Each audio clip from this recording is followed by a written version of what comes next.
Hey everybody, this is Trevor, and thank you for coming to my channel to hear me out today. So, first of all, I want to start off. I haven't done a show here in 3 days. Obviously, life comes up. Weekends can be a little hectic. I actually didn't want to make one today. Feeling rather tired. I've been up since 4 o'clock, which is kind of a common thing now. Just lots on my mind, and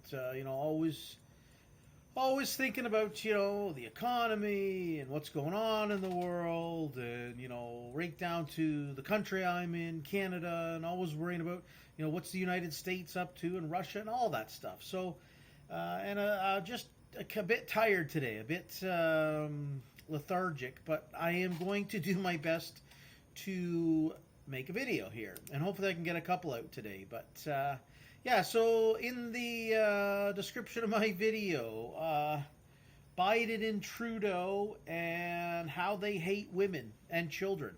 Okay, it's a really shocking title, I know, but they don't just hate just women and children. They Biden, Trudeau, and politicians in general hate citizens. They hate people, old people, young people, men, women, whatever. If you're not a politician, you're hated.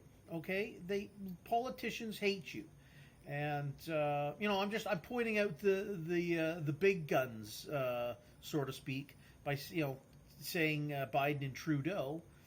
But how does Trudeau? So it goes back and forth, Biden and Trudeau. But I'm going to tell you how Trudeau hates people in Canada, especially. I'm going to point out. I'm going to talk about how he hates women, and the fact that he has gone and banned almost every firearm imaginable here in Canada.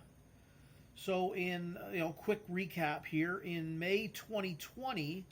Justin Trudeau, the dear leader of Canada, banned restricted rifles here in Canada. Basically, most of them. That's your semi-auto AR-15 style weapons. And then just this past summer, 2022, he said he's going to ban all handguns in Canada. And sure enough, October 2022, all handguns banned in Canada. No more transporting, sales, or whatever. Handguns are done. And now we're just into the first week of December 2022, and it appears that hunting rifles in Canada are now pretty much a thing of the past as well. So, I don't even know what kind of firearms you can buy in Canada anymore. I've given up on even looking anymore online.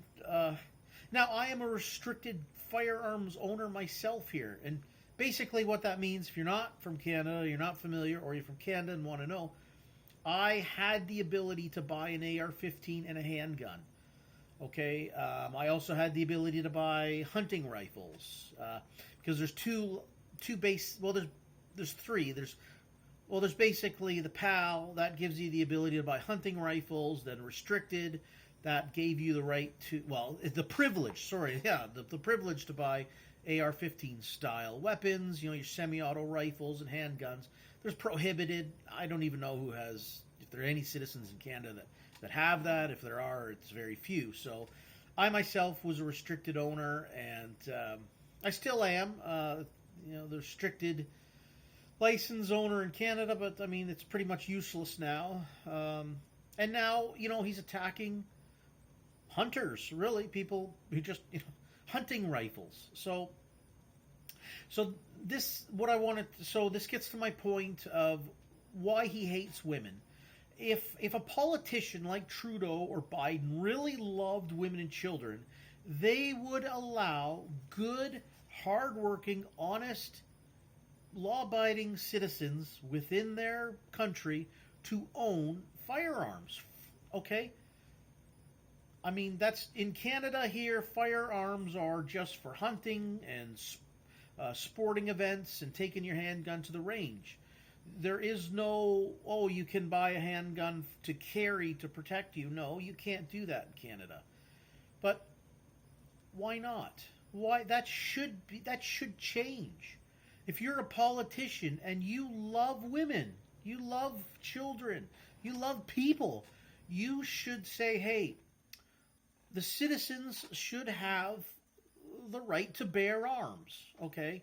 And that shall not be infringed. Whether you, just like, in the United States and Canada, like whether you're in a big city or in your rural town, it should be the right to bear arms for every citizen, because you can't carry a cop on your back. Okay, you just, and if you do get in trouble with a criminal, a cop might be, 10 minutes away. That's just way too long. So if you are a politician and you start bringing in new gun laws, you're obviously against people. You're against women. I really like to point that out. You're against men in that too, but I believe in a woman to be able to protect herself. You're a woman. You want to go on a midnight walk, you should be able to conceal carry a firearm in case a few people want to take advantage of you. If I was a politician, I certainly would be marching forward here in Canada to absolutely make firearm ownership a right and not a privilege. And if you're a defense attorney, a firearms defense attorney here in Canada, and you're listening to this, or anywhere in the world, you should be pushing for that as well. Okay? Like here in Canada right now, people are championing a guy named Pierre Poilievre, the new leader of the Conservative Party of Canada, and I think a lot of firearms owners are pinning their hopes to this fella that he's going to scrap all of Trudeau's gun laws that he's brought in the past 2.5 years. And, obviously, I'd be for that too.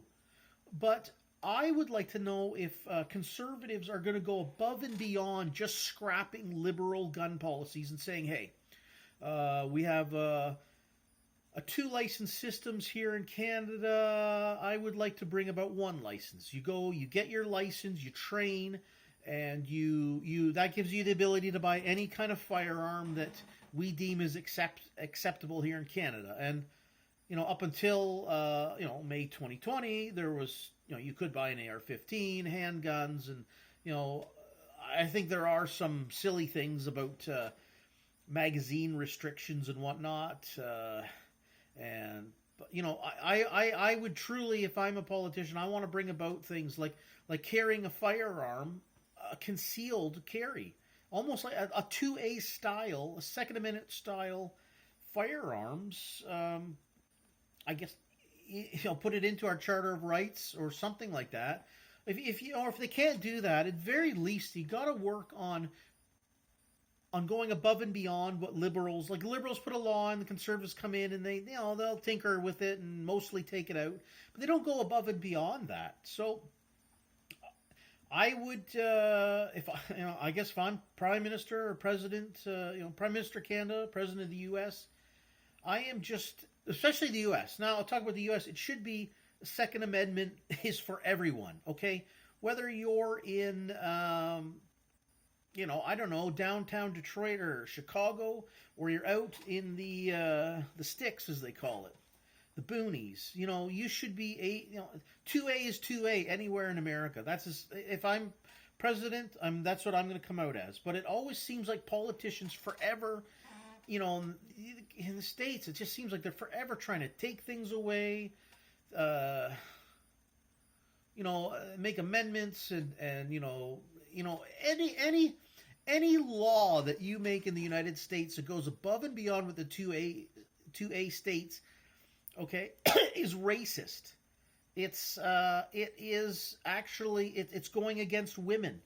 You're going against women, a woman's right to protect herself and her children, her family. Not just women. Again, I say women and children. I mean, it's for men obviously too.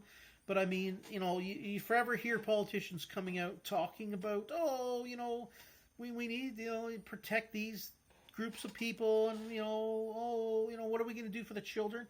What we have to do for children is allow the parents to protect them. Okay, gun-free zones don't work, and basically Canada is a gun-free zone unless you're Well, it is now. I don't even know. I put my hands in the air every day. There's, Trudeau's coming out with some new bloody law taking this type of firearm away and that type of firearm. What you're doing is you're just allowing the criminals here in Canada. They laugh and go, well, this is great, because if they want to commit a crime, they will do it. They'll get the firearms. And who else is left with firearms in Canada? Public sector workers. Do we have a need for public sector workers, like the police and military? That's who I'm talking about. Yeah, I suppose so. I would say more of a free market in those things. I don't like the government having a monopoly on the means of self-defense, protection, hunting. Now, like, do any of these laws here in Canada ever affect police and military? Like, I can't seem to. I don't know. No, police they own their firearms. Military have their firearms. None of these laws ever come into effect for those people. And you can go online. In fact, I lived in London, Ontario, and years ago, a police officer was involved. A male and female police officer were involved with each other. The male police officer broke it off. She somehow got him into a minivan and to talk, and she shot him and killed him. And then she shot herself. I mean, these things happen, but you don't hear about, we better restrict firearms for police officers. I mean, it doesn't make sense. You want them armed, right? I mean, you want them armed to protect us. But citizens, again, need to be armed as well for the fact that I can't carry a police officer on my back. Okay? And you call one and it takes, could take 10, 15 minutes or whatever for one to show up.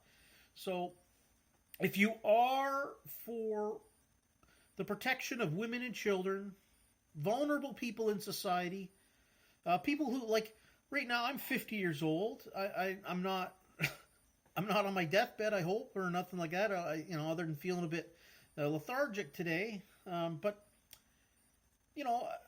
if a couple of 25-year-old guys came up to me and said, we're taking your wallet one way or another, I don't know I'm 50. I don't want to, I'm not as, I don't know, as spry as I used to be, but I'm not, don't put me out to pasture yet. I think I still have a few more years left, but how do I defend myself? Okay. How would a 120-pound woman with her kids defend themselves here in Canada? You can't. So if you are a politician, you should be pushing for, hey, we want our citizens to be armed, okay? I think an armed society is a polite society. Okay, gun-free zones don't work. I mean, if you're a criminal, you don't want to shoot up schools or hospitals, a mall, whatever. Hey, I'll go to these places because they're gun-free. There's going to be no one there. Maybe a security guard who has a firearm.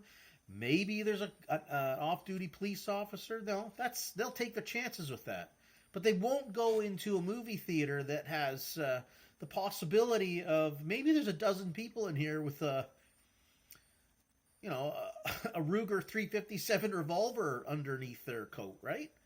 They don't do that. So, or you never hear of criminals going into a police station or on you never hear of a criminal going, well, I think I'll go, I know there's 50 police officers in this building. I think I'll go shoot it up. No, you don't hear that because they know they wouldn't last 30 seconds doing that because police officers are armed with firearms. As if I have to tell you that. So, yeah, Biden, Trudeau, politicians around the world, the more gun laws that they make, the more that they are displaying that they are against, I don't want to, I hate to use the word vulnerable, but I mean, yeah, I'm a almost 6 foot, 220-pound man. I can, at 50 years old, handle myself better than I think of someone who, might be 5'5", 120 pounds, or, an older woman or a younger woman. How do we give them the ability to level out the playing field against someone who wants to take something from them? Allow them to carry a revolver, a pistol, okay? Conceal it. That's fine. Whether you're for open or concealed carry, I like open carry because I just want to display my. If I had one, like I wish I had one. I can't have one now here in Canada, but a Ruger GP 100 357 with a 4.25 inch barrel on it. I'd love to wear that on my hip like Han Solo, but I can't because here in Canada, again, even without Trudeau banning all of these, it's never been a right to own that property of a firearm in Canada. It's always been a privilege, or at least since 1982, since the Charter of Rights and Freedoms came out. It's just been a privilege in Canada. It's like it's a privilege to go hunting, a privilege to go to your range, and we don't even have the privilege for self-preservation in Canada. We don't have that. So, and again, that's under attack in the United States, and I think the United States, the more and more, the longer and longer Trudeau's in power, and the more and more I am thinking I got to get to the United States. I got to get to my family somewhere safer.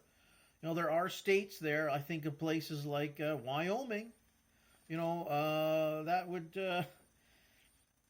be a very beautiful place, I think, to help raise my daughter in. And if I could somehow do that and eventually one day have a concealed carry revolver or something like that, that would certainly, certainly relieve sometimes the tension of when I go to Walmart here in Canada. And I think, if at any moment some crazed lunatic walks in here with whatever gun he's got and starts shooting what am I going to do? Dive for cover in the sporting goods section, I guess.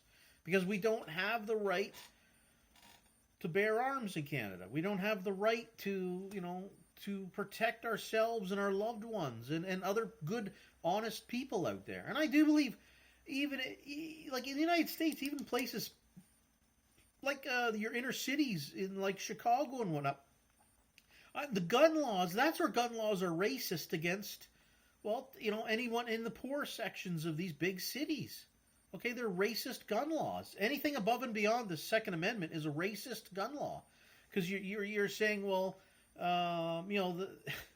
like even someone like John Stossel from New York couldn't even get the permission to carry a firearm in New York. I think you should be able to do that. It's not crazy to think that. It's everyone. The 2A goes anywhere you go within the bailiwick of the United States. Okay. But that's under fire. That's under fire from Biden. And I think politicians like him and any other politician, hey, even the great Ronald Reagan banned machine guns in the 1980s. A machine gun, sure, the guns that any politician ever bans, it's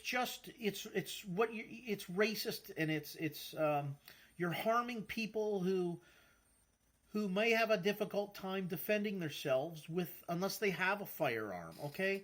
Maybe someone's not going to attack me. They might look at me and go, "Oh my God, he's got long hair, thick beard.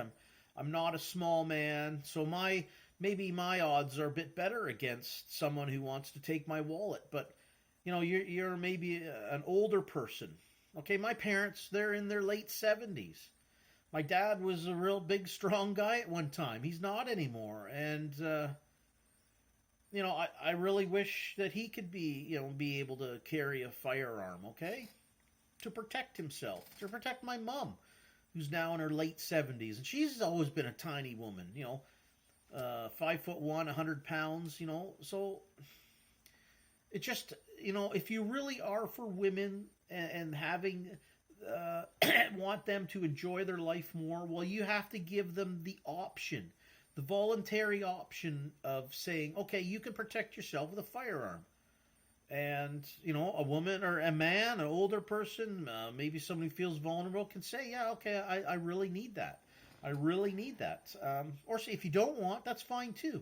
But that's another thing. Politicians don't give us the options. They don't give us, us, Joe and Sally six-pack citizens the freedom. But yet you can guarantee whenever I see Trudeau, Biden, or most politicians, not all of them, They're walking around out in the sidewalk. They have armed guards beside them. So it's quite funny that someone like, pictures of Trudeau I see walking anywhere, and he's got 6 guys around him, and I guarantee you each of those fellas have, or women, doesn't matter, they're young, healthy, athletic looking people. They all have firearms under their coats to protect him. Okay, but I can't protect myself. And that law in Canada needs to change. So will someone like Pierre Poilievre do that? I doubt it. I doubt it very much. I am not pinning my hopes to any more politicians, and I haven't since the turn of this century, definitely since 2008. I just can't pin my hopes on any politician anymore. I mean, so yeah. So these politicians, they themselves feel like they need to be protected by people with guns, but the everyday common citizen, we don't have that. We don't have that right here in Canada. And you do, like in the United States, but I mean, it's always constantly under fire. So my fellow Americans watching this, you gotta hold on to that 2A at the very least. I don't even, you gotta hold on to that. You just have to hold on to that.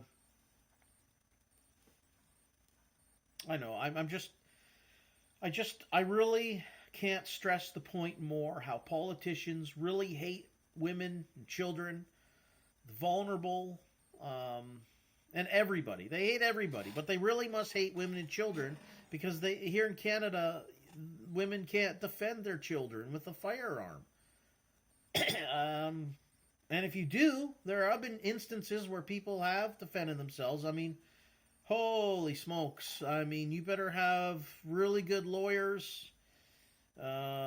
If here in Canada and you're familiar with the firearms defense lawyer, boy, I'd be jumping on the phone with Runkle of the Bailey pretty darn quick. And I do recommend his channel too if you are into firearms. Mostly is what he does. He's a firearms defense attorney here in Canada. Boy, I tell you, you'd be in a lot of hot water if you defended yourself here in Canada, because here in Canada everything has to be locked up, ammo's in one room and guns are in another room, and what criminal's going to break into your house and say, oh, you need 10 minutes to get your firearms ready to defend yourself? Okay, I'll do that. I'll wait here. I'll sit on the couch, make myself coffee while you get your Mossberg ready or something, right? So it's just ridiculous. I don't know. I don't know what, again, like in Canada, we're getting firearms taken away. And are they even property? Because in Canada, it's not a right, it's a privilege. I've been thinking lately that as a restricted firearms owner, every firearm I own, really I don't own. It feels like I'm leasing it or renting it from the government. It's not my property. I have to go out, you have to pay full price for these firearms. Just to what? Have them come and take it away? Like you don't even own it. So you don't even own, you have no privileges to have a firearms in Canada. Or sorry, you don't have the rights, but you have privileges. And I don't even know if it's a privilege anymore since Trudeau's taken them all away. And, maybe the next guy comes in and turns over a few of his laws, but they're never going to go above and beyond that, my fellow Canadians, if you're watching here. And if you're an American watching this, I mean, holy smokes, you better hold on to that second A, because politicians they come after it. Liberal, conservative, doesn't matter. Any politician that comes out with anything that goes above and beyond your Second Amendment, they are racist, they are against women and children, they are against vulnerable. And here in Canada, it's if it isn't become quite obvious to you yet that politicians hate their citizens, I don't know how much more obvious to make it. I mean, the last 2.5 years here with lockdowns and everything else that's gone on, I mean, politicians hate us. They absolutely hate us. They fear us perhaps too. Like I say, you can't even take your handguns or ARs to the range anymore. You can't do sporting events. And now hunting is going to be severely restricted. Okay, so if you're a defense attorney, a firearms owner here in Canada, what would you suggest? Leave a comment below. Please comment And what do you suggest? This is a very serious topic. And I know this video's gone on. I haven't made a video this long and I don't know, on my own in a long time. But it needs to be said. Okay? Like I say in the opening here, Trudeau, Biden, they hate women and children, but it's politicians, the institution of government in general, hate. They hate us. They hate us as citizens. They must love criminals more, and they obviously, well, they don't restrict firearms ownership for their own public sector workers. So, a lot of thoughts go through my head. Why do they do that? Why do only public sector workers? They never get hit with gun restrictions here in Canada. That's another question I have too. Like, do police officers, military, they never get hurt with this kind of these kind of gun laws. So I don't know. Comment below. Tell me what you think. I really appreciate everybody that's subscribing and hit the bell notification, share, like, comment. Oh, another thing before I go too. You'll see this book here. This is Gunsmithing with Pistols and Revolvers. This is a course that I was taking. I started taking that in March of 2020, and I haven't completed it. I didn't complete it because I knew things were going to get bad. Right around June 2020, I was taking the tests all the way up through the summertime, doing really well back in 2020, but I started to slow down on the course, and I have not completed it because I knew Trudeau was going to take away all these rifles, and I thought, being a gunsmith, with all the rules and regulations and all the gun bans going on here in Canada, there's just one more profession that's been taken away from me. Okay? Every so often I think I'd like to be a truck driver, and then all of a sudden Trudeau says, well, you have to have these things in your arm to get across the Canada-U.S. border. If you're in Canada working as a trucker, you got to do that because I don't think making a living just in Canada is going to be very profitable. So there's another one. So right there, folks, if you've been tuning into my channel, you want to know other things that I do, gunsmithing was something I was very much interested in doing. Wanted to start my own business doing that, but, that's another crushed dream here. So very difficult. That's why another reason why I've been really pushing forward with trying to get into the United States. With all its problems, I still feel it's the last bastion of freedom, of a place to live. So if you're an American, watch this. Hold on to that First and Second Amendment, all your amendments, but really that freedom of speech backed up by that right to self-preservation, to protect yourself, your friends, your loved ones, is the cornerstone of a free society. Okay, thank you for watching today, and I hope everybody's doing well. Stay free.